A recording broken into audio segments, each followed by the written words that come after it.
Britain's royal palaces. Symbols of power. Royal palaces are the bricks and mortar embodiment of what it means to be royal. And prestige. To see it is to believe it. It's a veritable feast for the eyes. Packed to the rafters with incredible secrets. From royal courtships to royal births to royal marriages and scandals, the palaces have played host to all of that. In this series, we step beyond the Golden Gates. We all see inside the palace walls. You feel as if you were being let into a secret world. Learn how these stunning buildings were constructed. This is a mad, eclectic vision of one man. Windsor was built to do battle. It's best not to get locked in one. You don't know when somebody's going to come and let you out. Unveil their spectacular artworks. The royal collection is simply stunning. The story of a tiara is like a spy mystery. We can only imagine how excited the Queen must have been. Delve into their gruesome histories. Frankly, if you're going to cut the head off a king, it's got to be done in a palace. And revisit recent events that have shaped the modern royal family. I could see that his legs were trapped. Camilla was one of the most unpopular women in the country. To see those images of the castle in flames, there was an emotional impact for the nation. This is The Secrets of the Royal Palaces. This time, at Highgrove, Charles risks everything for Camilla. We reveal his secret plan to win over Queen and country. Camilla was one of the most unpopular women in the country. Inside Holyrood, the true story of Mary Queen of Scots. The poetry, the plays, the films that have been made about her extraordinary life is personified in that preserved Northwest Tower. At Hampton Court, we uncover a fake painting that could be worth a king's ransom. What if the Queen's copy was not worthless, it's actually worth in excess of £50 million? We witness a bizarre outbreak of violence at St James's Palace. Then there came this blood-curdling cry from his rooms. He shouted to his page, "I am being murdered!" The question was, who did it? And Prince George's moment of mayhem. We dig into the archives to discover he's not the first royal to behave badly on the balcony. History was repeating itself, and it was around 30 years before that Harry was on the balcony doing exactly the same thing to his cousin, Princess Beatrice. The royal family have a palace for every occasion. Windsor, a castle steeped in a millennium of royal history, still in use today. Buckingham Palace, the majestic official home of the monarchy. And then there are private residences. Charles bought the Gloucestershire estate in 1980 and turned it into a family home, an organic oasis. I think the grounds are what's important in Highgrove, and it's where Charles has invested a huge amount of his energy and identity. But behind the public images of a happy family, domestic disharmony was brewing. Camilla lived just half an hour down the road. Camilla Parker Bowles was famously the other woman, the woman of whom Diana said there are 3 people in our marriage, so it was a bit crowded. Camilla was this scarlet woman that pretty much the whole nation hated. When Charles and Diana separated, Camilla quickly became a regular at Highgrove. Charles's public affair and messy divorce had damaged the monarchy. And following Diana's tragic death in 1997, the family hit a new low. People were devastated by Diana's death, and they blamed Camilla. Camilla was one of the most unpopular women in the country. And the Queen, it seemed, blamed Camilla too, steadfastly refusing to acknowledge her. The Queen was distancing herself from this woman to protect the integrity of the crown and to support the throne. She was a dangerous, destabilising influence on the throne. And so started a tale of 2 palaces at war over this one seemingly irreconcilable issue. At Buckingham Palace, the position was clear. Camilla was not welcome. But at Highgrove, Charles was determined to follow his heart.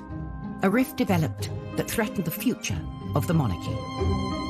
Camilla was, as he famously put it to one of the Queen's aides, non-negotiable. Charles hired a new PR guru and embarked on a mission to change public perceptions. Outdoorsy Camilla was given a fashion makeover. She started to wear skirt suits. Her hair was styled. These small things began to build this image of an appropriate royal companion. Charles began to be seen out with Camilla. The tide of public opinion was turning, but the palace would not be so easily swayed. There were some quite senior figures at Buckingham Palace who wanted no Camilla at all, ever. It was absolutely vital that his mother should accept her, and it was also absolutely vital that the British public should accept her. A full-blown constitutional crisis was brewing. In 1998, Charles's 50th birthday became key. A number of events were planned, and the guest lists would be telling. Up first, at Buckingham Palace, a formal reception hosted by the Queen. But Camilla was... No ring, no bring rule. If you're not actually married or at least engaged to someone, they're not generally invited to big royal family events. Everything at that time was viewed by Charles as a snub. They viewed any setback with considerable hostility, and they blamed it on the courtiers, the people around the Queen, who were unprepared to change. Then at Highgrove, on Charles's actual birthday, there was a private party. Camilla, by now very much at home there, played hostess. The Queen and Prince Philip stayed away. I think the fact that the Queen didn't go is quite significant. She felt she was being boxed in and pushed into something by Charles's media handlers. She knew at some stage she and Camilla would have to break bread, but it was too soon. It's been said Prince Charles was particularly hurt by the Queen not attending that party. Charles was desperate to break the deadlock. He wanted to engineer a meeting away from prying eyes. Highgrove would be the perfect location if he could get the Queen to accept. 2 years later, he saw his chance. In 2000, Charles held a birthday party for his cousin, King Constantine of Greece, and he invited the Queen. He also invited Camilla, and the Queen knew perfectly well that Camilla would be at the party. It wasn't at Buckingham Palace or Windsor or Sandringham. It was at Charles's favourite place. The party was to be at Highgrove, where Camilla was by now completely at home. Buckingham Palace is known as the home of royal pomp, pageantry and diplomacy. 400 miles away, its Scottish counterpart is not windswept Edinburgh Castle, but the palace of Holyrood House. And it serves an important ceremonial role to this day. Holyrood is perhaps one of the great forgotten palaces. It's the seat of the Scottish First Minister, but it, in fact, is a royal palace. Each summer, the Queen's official residence in Scotland becomes the focus of a traditional royal festival.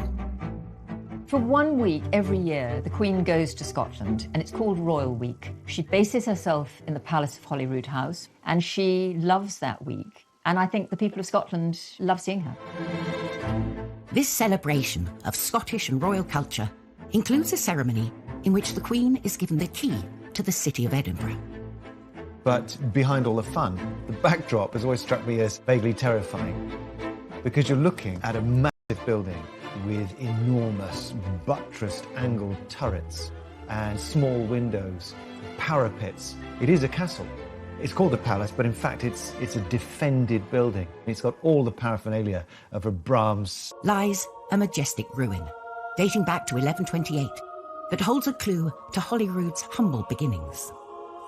Holyrood Palace was built next to a once thriving abbey church. It's a great medieval building, one of the primary churches of Scotland, named after the Holyrood, after the Holy Cross. The abbey grew over the centuries and had a guest house when members of the royal family visited, but over time, as the power of the church was dwarfed by that of the state, the abbey's role dwindled and the site as a royal residence increased. By 1501, the abbey became such a popular destination for visiting royalty that a palace was built directly in front of it. Over time, monarchs came and went, and the palace was renovated and rebuilt. When you arrive at Holyrood House, you are presented with an image of unity. The thing is, it wasn't one unified building campaign. 2 towers dominate the structure. They may look like twins, but under closer inspection, they reveal architectural secrets. you notice that on the left there are heraldic panels set in the walls, and you've got a gun placement. On the right, all the windows are nice and neat, and instead of being fired at, you've got a neat front door with a fan light that offers you a way in. There are two very different things happening at the two phases of construction there, and it tells a big story about Scotland's history. While the southwest tower was part of a later makeover, the heavily defended original tower was built in the reign of James V of Scotland, when the threat from across the border was very real. England was never far from war with Scotland. Well, who's sitting down in England who has real ambitions and designs on the Scottish throne? None other than Henry VIII. So this is a place that has to not only look after itself as a building, but also the monarchy within it. And so the construction of this thing as a defensible set of chambers, they come from the late 1520s, early 1530s, about the same time that Henry VIII built St James's Palace. Yes, in comparison with other royal residences, it's pretty brutish. It's there for a function, to protect the monarch, for goodness sake. And does it really look that hardcore when you compare it to Edinburgh Castle up there, exposed in the old town on a great lump of rock? No, give me Holyrood any day. Coming up on Secrets of the Royal Palaces, at Holyrood, Mary Queen of Scots' chambers are the scene of a bloody murder. It's where tourists flock. It's very much at the heart of the story and testament to the significance of that period of history. The Queen is a lady of very few words, and I think that she would be very guarded at first with Mrs. Parker Bowles.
Britain's famous royal palaces bring in almost 3 million visitors from across the globe each year.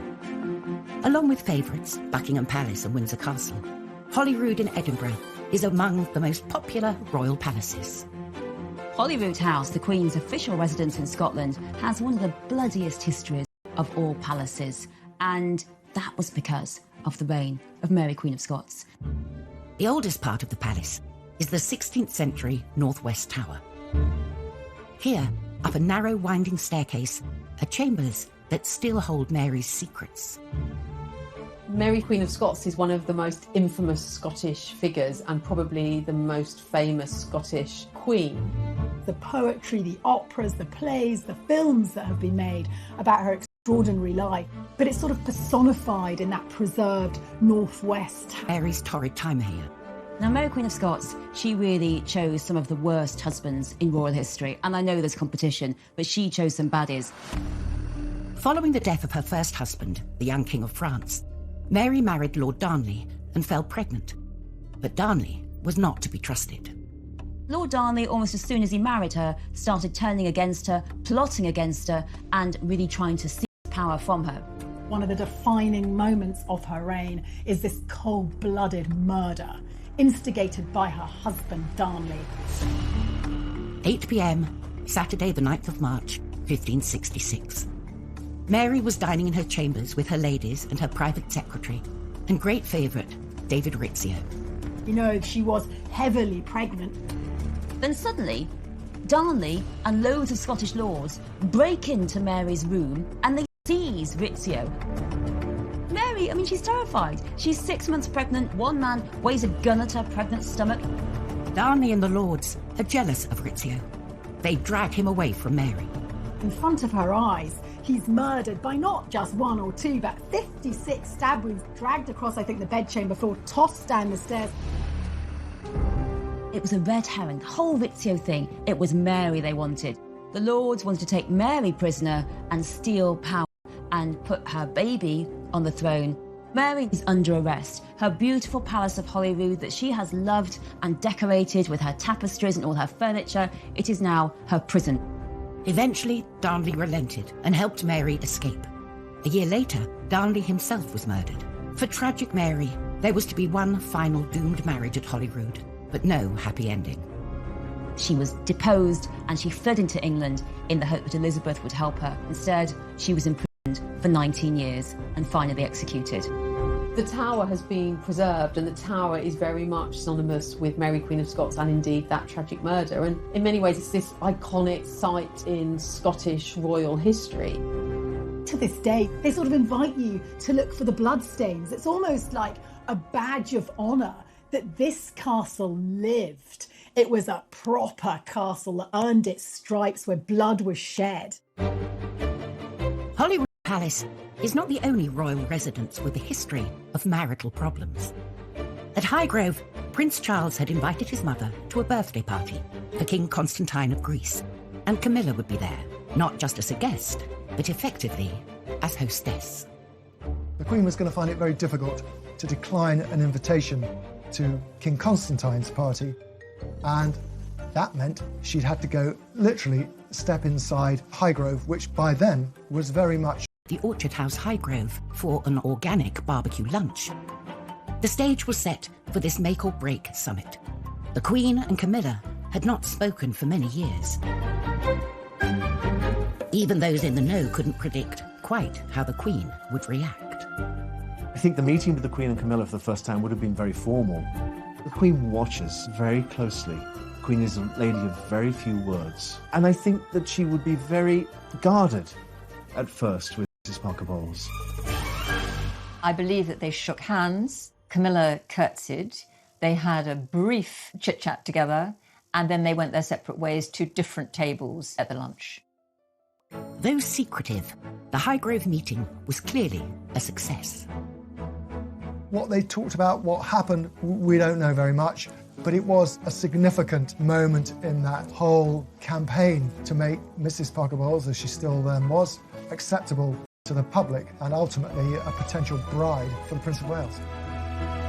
From that moment on, Camilla began to be seen at royal events. In the Royal Box, Buckingham Palace, at Balmoral and Sandringham. Prince Charles's strategy had worked. They appreciate her in a way for the stability she's brought Charles, the calmness. So much so that after a civil ceremony in 2005, their marriage was blessed in St. George's Chapel, Windsor, with the Queen and Prince Philip in attendance. Camilla has been hugely important to him for many, many years, and he relies quite heavily upon her. She's a strong woman, and she gives him confidence. 2 months later, Camilla hit the royal big time, with her first ever appearance on the famous Buckingham Palace balcony. And at last, the tale of two palaces was over, and harmony was restored in the House of Windsor. These days, nearby Kensington Palace is a model of gentility and decorum. But during the reign of William of Orange and Mary II, it gained a surprising reputation as a debauched and downright dirty party palace. Crowned in 1689, William and Mary wanted a home outside polluted London. So off they went to Kensington, which was then a lovely country village. And they bought Kensington House to turn into a palace. And that meant receptions, that meant dinners, and that meant balls. Balls were huge occasions, 600 people would turn up, and no one did washing in the 17th century, early 18th century. It was seen as bad for the body. So no one washed themselves, no one washed their clothes, and worst of all, there were actually no official loos. So what you actually see are people, when they go to the ball bucket, just go to the loo. And, actually you couldn't see. So, if you're a lady in those great big dresses, she can just be standing there and you wouldn't realise that she's a weed on the floor. So William and Mary moved from disgusting, polluted London, and now they managed to pollute Kensington with the smell of everyone weeing at the balls. And so there were signs put up saying no pissing, to tell people hold it in or find somewhere else to go. Do not go in the corner of the ballroom. One of the finest art collections of all the palaces is at Hampton Court and was curated and purchased by Charles I. Charles had an incredible love of the arts that had been really instilled in him by his father, James I. He saw the power of having a prestigious art collection, how it could project this image of the monarchy as supremely cultured and powerful. It was Charles who invested in the Renaissance and Baroque masterpieces that hang pride of place on palace walls today. In 1629, Charles added substantially to the collection when he spent £18,000, a huge amount of money, on 400 works of art from the Italian Gonzaga family collection. 8 years later, he bought another prestigious piece, The Calling of Saints Peter and Andrew by maverick Italian painter Caravaggio. The painting shows Jesus as he meets the future apostles Peter and Andrew while they're still fishermen. It's got those dramatic effects of light and shade, but also this is the moment of greatest psychological tension as the brothers are just about to decide to leave their life behind, drop their nets, and follow Jesus. Not long after Charles acquired the painting, rumours began to circulate, questioning its authenticity. Charles I bought this painting, believing it was an original Caravaggio, and perhaps because it was such a good picture, it was copied at the time. There are only 50 paintings surviving by Caravaggio, so for this to have been an original, it really wasn't felt that that was the case. The picture was dramatically demoted, and it was now thought to be one of those copies, and that view prevailed for about 350 years. For centuries, the picture lay hidden in a dusty storeroom in Hampton Court Palace. Until one day, something changed. The story goes back to 1987 when an Italian curator suddenly asked a bold question: what if the Queen's copy was in fact the lost original? The painting was taken in for conservation work. It was very dirty. There were layers and layers of varnish that had built up. It took 6 years of detailed conservation work to find an answer. On closer inspection, evidence mounted. Could this be the lost original? Caravaggio was quite unusual. He would paint straight onto the canvas, but he would etch around the face that these etched lines were there. There's the speed and the confidence of the brush strokes, which mean that this must be the real deal. It's got a real energy to it that a lot of his contemporaries just weren't able to match. This had to be a Caravaggio.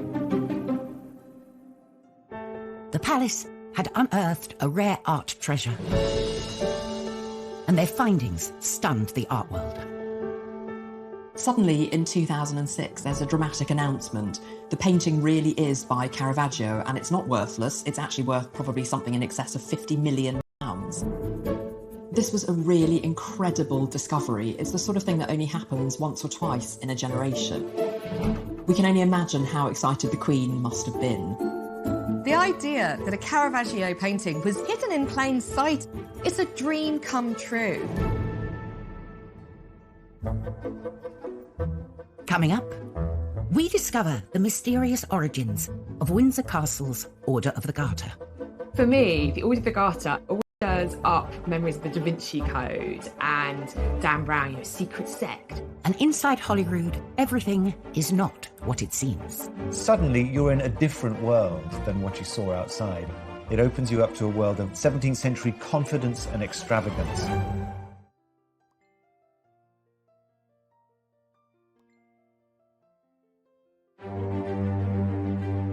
Edinburgh, the Palace of Holyrood House has all the formidable features of a mighty fortress. But step inside and it's full of surprises. Suddenly, you're in a different world than what you saw outside. You go up an open well staircase.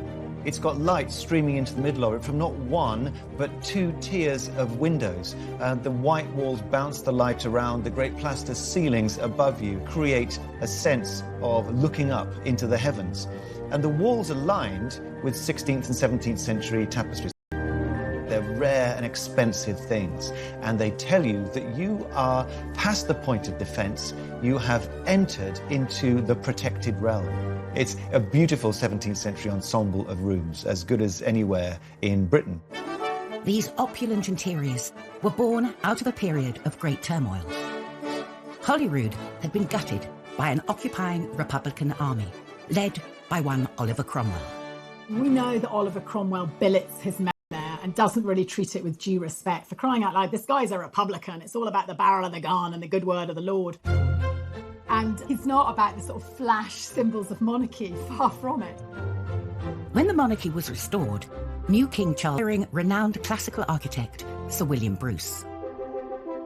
It was he who complemented the old tower with its symmetrical counterpart. And behind that, he set out a courtyard around which was a succession of staterooms. You start off at the top of the stairs with a presence chamber and then go through to a privy chamber of increasing richness. And the privy chamber holds yet more scandalous surprises. There are works of art from some Dutch masters, and you'll see things like naked bathers by a Dutch artist called Jacob de Vet. This is so racy that Queen Victoria couldn't see it, so it was covered with a mirror glass when she visited in the middle of the 19th century. Charles II, just like his father, understood the power and prestige that art can convey. The most striking room in his redesigned palace is the 44-metre-long Great Gallery, lined with portraits of real and legendary kings of Scotland. Holyrood is obviously the place where great important visitors are hosted, great state occasions are held. Each year, the Queen returns to host world leaders, bestow honours and meet members of the public, ensuring that this historic setting remains very much a part of the monarchy today. Another royal residence that retains an important ceremonial role is St James's Palace in London. It's here that the next king will be proclaimed. And St James's Palace has seen some of the most remarkable events in royal history. St James's Palace, a beautiful palace, the home of kings, but in 1810 it was the scene of a bloody murder. Ernest, Duke of Cumberland, son and potential heir of George III, became embroiled, along with his servants Joseph Sellis and Cornelius Neil, in a bizarre outbreak of violence one night at the palace. May 1810, the Duke of Cumberland was asleep. And then there came this blood-curdling cry from his rooms. He shouted to his page, "Neil, I am being murdered!" Cornelius Neil, his valet, rushes in and tries to work out what's happened. And he saw that the Duke, he's had his head split open. Someone had hit him over the head with his own sabre, but they'd used the blunt part of the blade, so it hadn't killed him, but he'd just been sort of knocked out. His head was split open. And the question was, who did it? And they're looking for the Duke's valet, Sellis, and he's not there. But his slippers are found in the Duke's cupboard. Then they find Sellis in his room, and his throat is slashed. He's pouring with blood. He's dead on the floor.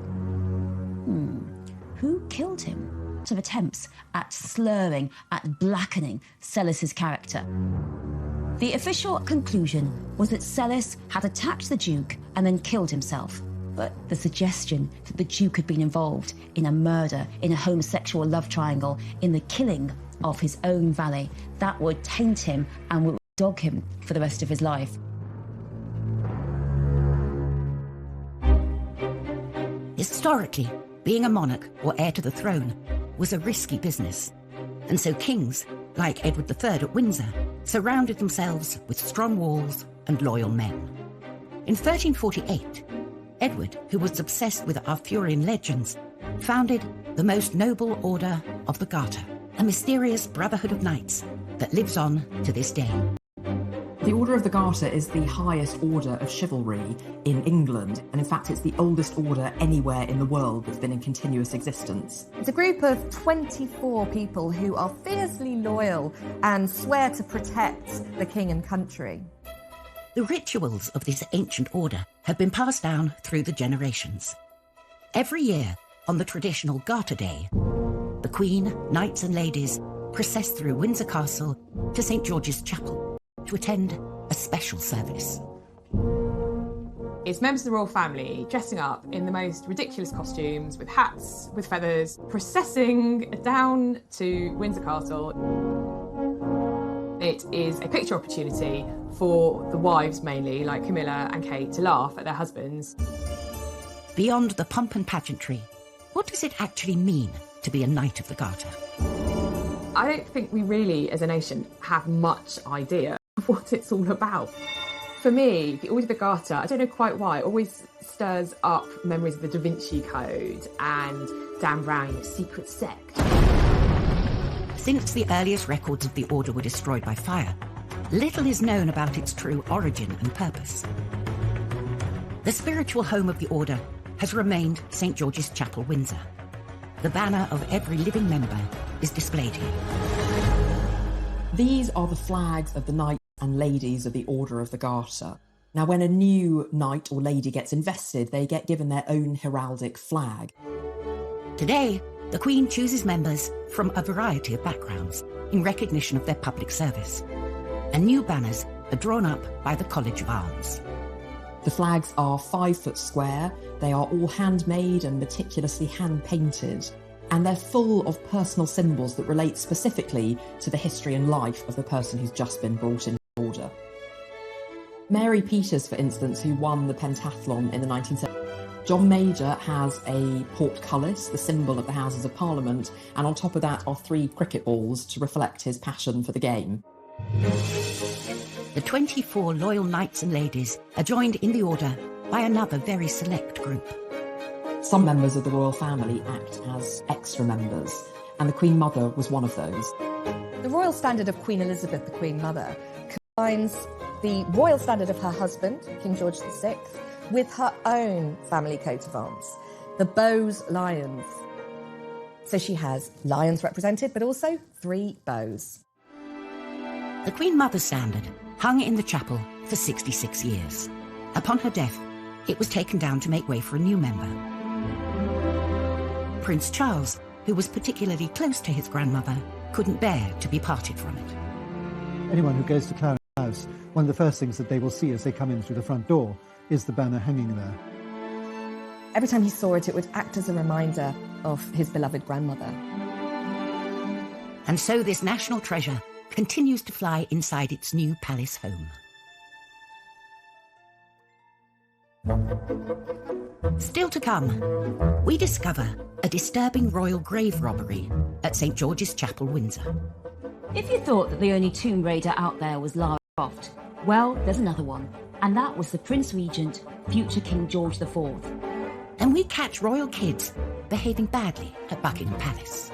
George starts belting out his best rendition of God Save the Queen. Suddenly Savannah realises, gosh, we're royals, we shouldn't be doing this.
Royal palaces are places of sanctuary for kings and queens in life and in death. St George's Chapel at Windsor Castle is the burial site of 10 monarchs. This number includes Charles I, who was executed. But the final resting place of his severed head remained a mystery. Until 1813, when the Prince Regent embarked on a quest for answers. If you thought that the only tomb raider out there was Lara Croft, well, there's another one, and that was the Prince Regent, future King George IV. The Prince Regent had become obsessed by Charles I, executed in 1649. Was Charles I's head attached or not? Had it been sewn back on? This question became the equivalent of that crossword clue you just can't solve. So the Prince Regent asks the royal physician, Henry Halford, to go down into the royal vault in St George's Chapel, Windsor, and look at the grave of Charles I. Together, they ventured down to the crypt to look for the body. Henry Halford opens the coffin and finds the body of Charles I wrapped in cloth and smeared with some greasy, unctuous matter. He takes the cloth off the body and says that actually the head still remains. It is blackened and the nose has lost its cartilage. But he says this is definitely Charles I because it looks just like Charles I in the bust. And then he gets out the head and he holds it up, and he can tell, he says, that it's been sawn off by a big blow. And that solves the question for the Prince Regent. Charles back to bed and really rest in peace at Windsor Castle at St George's Chapel for the rest of the days. But no, Henry Halford has found this all rather thrilling and decides to take a souvenir for himself. So he takes the fourth vertebra of Charles I's neck, puts it in his pocket and saves it, and he passes it round at dinner parties. So thanks to the Prince Regent's crazy obsession with whether or not Charles I's head was on or off, St George's Chapel at Windsor Castle becomes the scene of a royal grave robbery. The fate of Charles I at the hands of Parliament is a stark reminder that the monarchy depends upon the will of the people. Today's royal family is more focused than ever on allowing the public into their palaces and their lives. The Queen has always said they must be seen to be believed, and that is the central point of her ethos for the monarchy. They must be seen in public. At Buckingham Palace, there's the perfect platform to do just that.